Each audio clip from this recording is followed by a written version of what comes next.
Hey, what's up, everybody? This is Mark, one half of Team Anamex, and today I am here with a special video for me, anyway. So many of you, or some of you might know that me and Tina, we are authors and comic book artists, and we've been doing that for about 6-7 years now.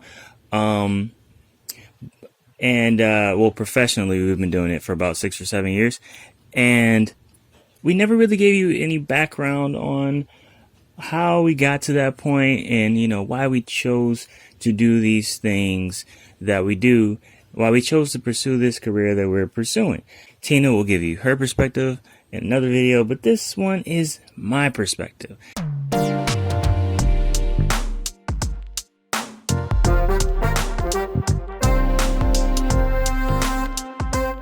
So one of the most important things that I want to address is that if you want to make comics, making comics is hard.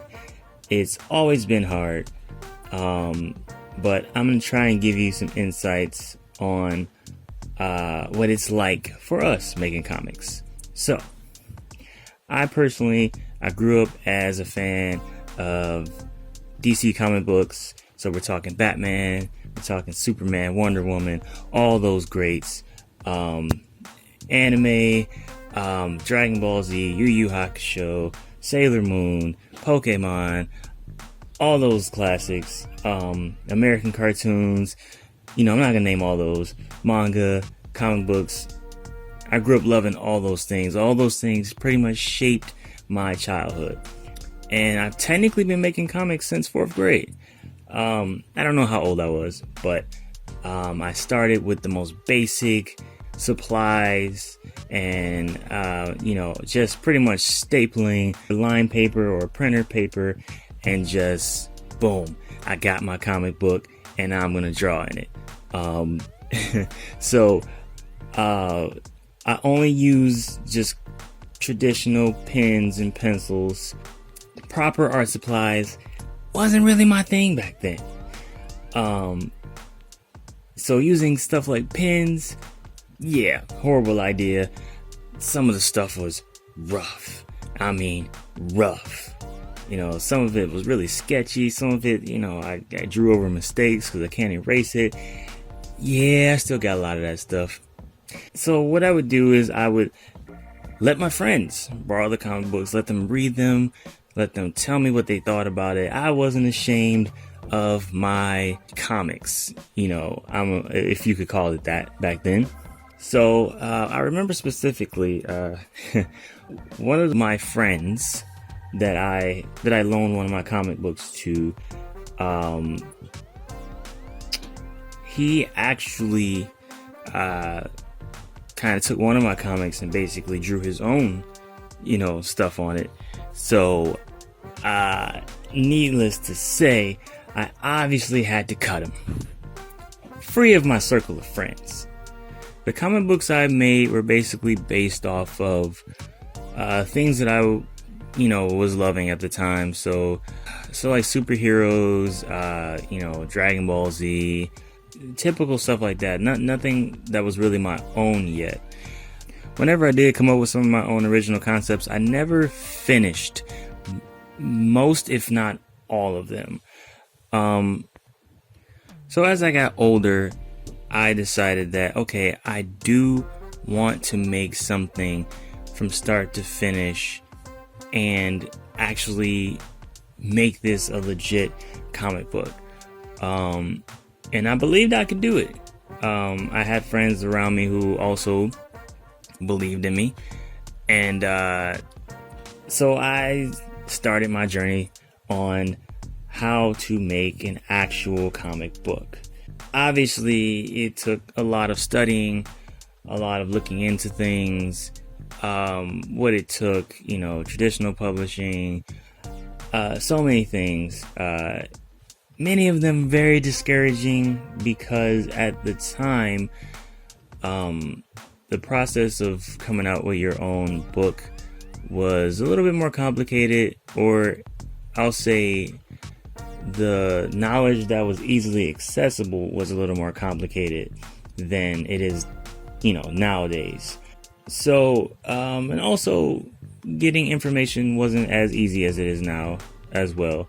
Despite all that, I started writing, which is not what I did with any of my older comics. I never wrote any of the scripts down before I started just penciling and drawing.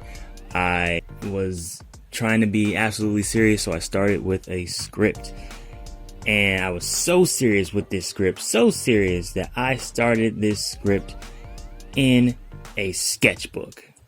Yeah, not a notebook, a sketchbook. Some of it was even on loose leaf paper, but that's because I didn't have my sketchbook with me. The story that I had started was what most of you know today as Anamex Beast Armor. And some of my inspirations for coming up with that were, games I used to play growing up, a few stories I've read growing up. Basically, I was inspired by the transformation process of taking the strengths and characteristics of animals and showing how they can improve human characteristics.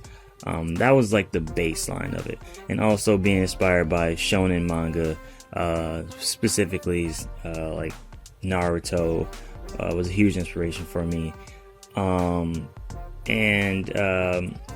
Basically, what inspired me about Naruto was the lore and the history, and how the world of Naruto seemed like it was real, like there was history and there was lessons to be learned throughout the history, and just it was more going on than just the current storyline that you see with the main characters. So back to this sketchbook. So I started writing Anamex in high school, and I would read what I had written to Tina. Yes, we were together back then as well. There was also character designs in there that I would show her, and maybe one day I'll show some of those off to you guys. I really don't want to, but I might. They're not that good. Really not that good. So eventually, I think that was towards the end of high school. So once we got into college, I started looking into some of my favorite authors and artists and how they became published.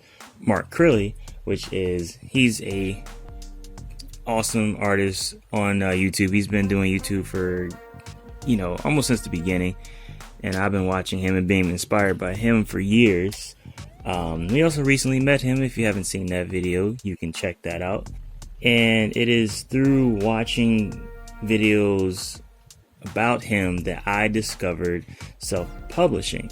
He never self-published as far as I know, but I guess my drive to find other avenues that were realistic for me at the time kind of pushed me to finding self-publishing. Once I found out about self-publishing, I immediately became inspired to go this route, because this route, you can publish anything you want and it'll actually get made, but you have to do all the legwork, all of the grinding to make the process happen. But you can find companies that are willing to actually put your book together. So I realized it was a lot of work, but I was extremely motivated, and I don't remember how long it took me, but I ended up drawing 140 plus pages of art for the first book of Anamex. Admittedly, I was way too excited to take my time and really put my best effort forward, like I should have. I was only 18 at the time, but that was no excuse.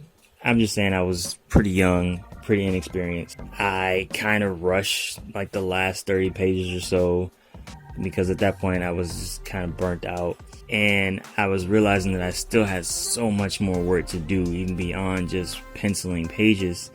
I still had to put everything together. I had to ink, do the cover art, the spine, all those things. And that's when I sought the help of Tina. And I know this should have came from the beginning, but it just didn't for me. You know, I catch on to things slow sometimes. So this was even before we were Team Anamex, and I was like, you know what? You're an artist. In many ways, better than me. I need you. So she agreed to help me. She painted the cover art. She inked all the pages for me, which took hours and hours and hours, and continues to do the cover art for all of the books that we do now. And today she does a lot more of the art overall too. So this led to the first book of Anamex being published in 2013, and at the time I was really proud of it. We were both really proud of it, but I've always seen its flaws. So we started selling it, started showing it to people, and eventually I just, even as we went to volume 2 and then we started volume 3, I wasn't happy with it, because I could always look at it and see where I rushed things or where I should have taken my time with.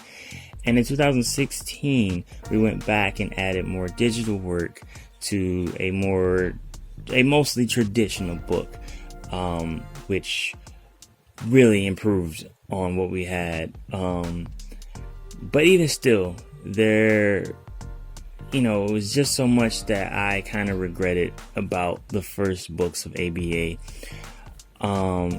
So currently, as artists, we've learned so much through like the whole journey of being comic book artists and just being authors as well. Making this art channel has helped push me to draw things like what you see me drawing now, something cute. And I'm using color a lot more. This is only my 3rd time using Copics, and I'm still learning. I feel like I'm becoming a better artist every day now. But what I believe is really going to help us moving forward is the things I've learned outside of art. Patience is extremely important. Who would have thought? I say all of this to say, from now on, we will be taking our time to make the absolute best content we can, and just really treating all of our projects like our babies, our precious work, even more than we ever have. And overall, I just want to say that if you have the passion to create something, make something you can look back on and feel proud of. If you want to make comics, go after it.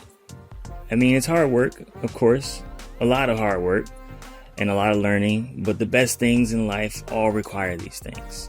Thanks for watching this video. If it helped you at all, if you're, had a dream of making comics, or if you're making comics now, let us know, like maybe some of your experiences down below. And if you're interested in any of our books, we will have a lot more of that information coming up, as we are re-releasing many of our books in 2019 and 2020. And this will be the last time that we do any improvements on any old material.